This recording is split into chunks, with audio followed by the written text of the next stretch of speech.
shift.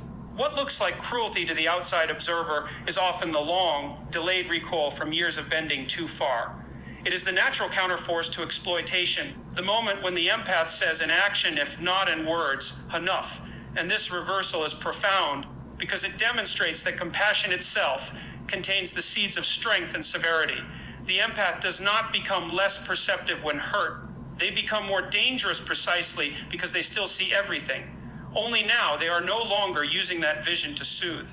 They are using it to confront, to expose, and to wound where necessary. Compassion in its usual form disarms conflict, but compassion under strain transforms into a precision strike against the very patterns of cruelty it once endured. When an empath has been hurt deeply, something inside of them begins to shift. They are not like others who can simply turn away from pain and pretend it never happened.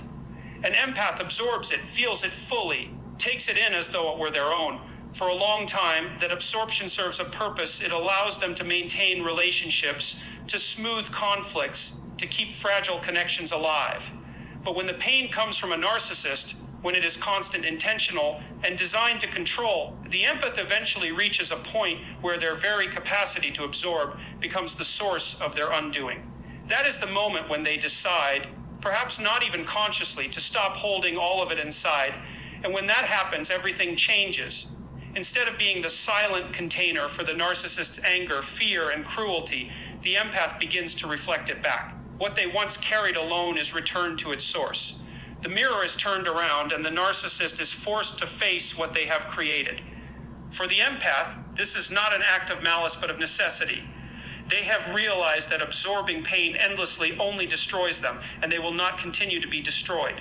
So they shift the dynamic. They stop being the sponge, and they become the glass that shows the narcissist their own reflection. It is a deeply unsettling transformation because it breaks the script that the narcissist has come to rely on. The narcissist expects the empath to forgive, to excuse, to rationalize their behavior. They expect the empath to remain quiet, to bend under pressure, to internalize blame that does not belong to them. But when the empath reflects pain back, it is not just resistance, it is exposure. Every manipulative tactic, every cruel remark, every calculated betrayal comes echoing back, not as an apology or a plea, but as a confrontation. The empath's ability to see through the narcissist's defenses is now weaponized, and the very insights that once made them easy to manipulate are turned into a force that strips away illusions. The empath knows where the wounds are because they have spent so long tending to them. They know where the insecurities lie because they have felt the sting of them being projected outward.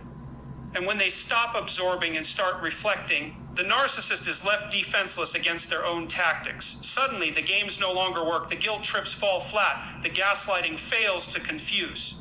The empath,